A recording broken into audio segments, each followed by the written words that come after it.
Hello नमस्कार, मैं हूं डॉक्टर नेहा मेहता। आज मैं बात करने वाली हूं बाइपोलर डिसऑर्डर के बारे में।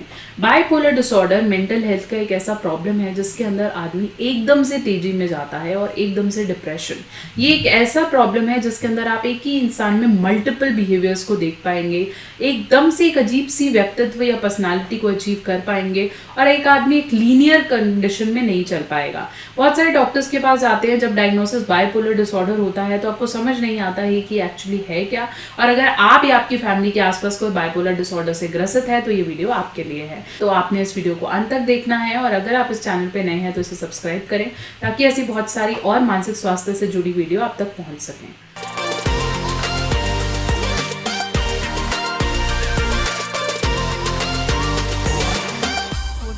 तो चलिए हम बात कर रहे थे बाइपोलर डिसऑर्डर के बारे में। बाइपोलर डिसऑर्डर एक ऐसा मेंटल हेल्थ कंडीशन है जिसे हम एक बड़ी कैटेगरी में रखते हैं, मतलब थोड़ा सा एक्सटेंसिव फॉर्म ऑफ प्रॉब्लम है जिसके अंदर कुछ पर्टिकुलर इवेंट्स, मतलब साल, महीने, दिन, एक्सट्रीम डिप्रेशन और एक्सट्रीम मेनिया के होते हैं। डिप्रेशन की अगर मैं बात करूं तो एकदम से बहुत ज़्यादा नेगेटिव हो जाना, सुसाइडल विचार आना, किसी चीज़ में मन ना लगना, काम करने में, खुद को लेकर, लोगों को लेकर बहुत ज़्यादा अत्यधिक नेगेटिव हो जाना और सिर्फ एक ही जगह पे बैठे रहना, काम करने से जी चुराने लगना, इस तरीके के विचारों को, भूख प्यास नींद कम लगना और बार बार नेगेटिव विचार आने को हम डिप्रेशन की कैटेगरी में डालते हैं।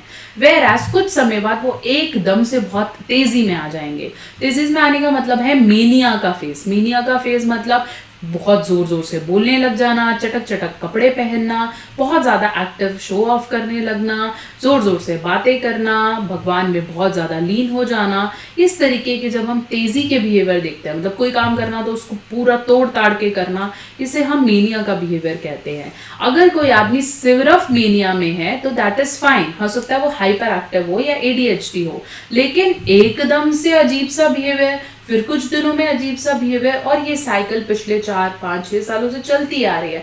कभी कुछ तो कभी कुछ, एक जैसा बिहेवियर ना रहना। इस तरह के भी पेशेंट्स देखे गए हैं जो 6 महीने घर से बाहर निकलते नहीं हैं और 6 महीने अक्षय कुमार से ज्यादा एनर्जी को लेकर चलते हैं। इसे हम बाइपोलर डिसऑर्डर कहते हैं। बाइपोलर डिसऑर्डर के लिए आपको कभी भी इधर उधर घूमने की जरूरत नहीं है। बेस्ट पर्सन है कि आप एक साइकाट्रिस्ट के पास जाएं और मेडिसिन का रूटीन चालू करें। ये एक ऐसा साइकोटिक प्रॉब्लम है जिसके अंदर मेडिसिन बेस्ट से बेस्ट ट्रीटमेंट देती हैं।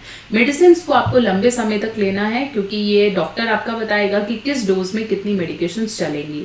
मेडिकेशंस को कभी भी बीच में छोड़ने जैसा आपने नहीं करना है, क्योंकि अगर आपने छोड़ा और खुद के मन से छोड़ दिया कि भाई सही है अब तो मेरे को ठीक लग रहा है, that will give a very very very bad effect. So bipolar disorder में जरूरी ये है कि जब आप तेजी में हैं तो विद थेरेपी आप इसकी तेजी को कम करें, और जब आप डिप्रेशन में हैं तो आप उसको एक लीनियर पोजीशन में लाएं। अगर हर चीज बहुत ज्यादा कम है तो ऐसे में अगर सारी सही डायरेक्शन पे आ जाएंगी तो एक आदमी नॉर्मलिटी भरी लाइफ को जी सकता है।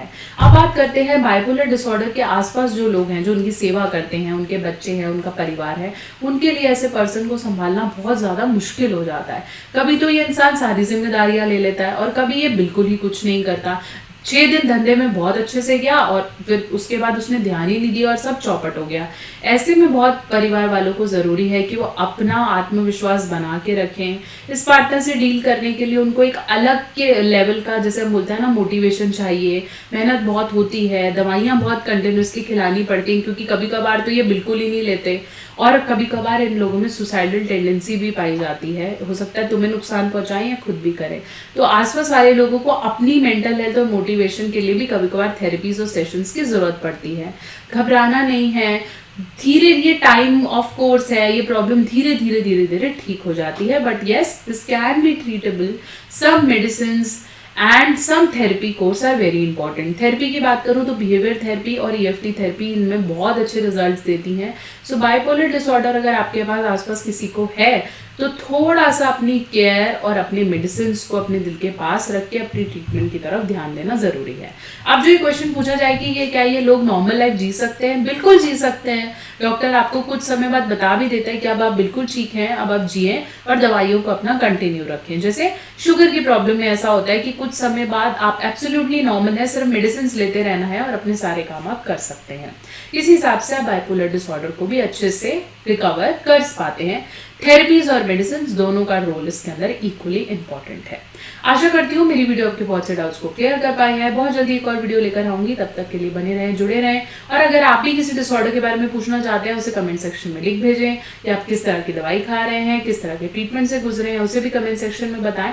बहुत जल्दी एक और वीडियो लेकर हाजिर होंगी, तब तक के लिए इस चैनल को सब्सक्राइब करना नहीं भूलें।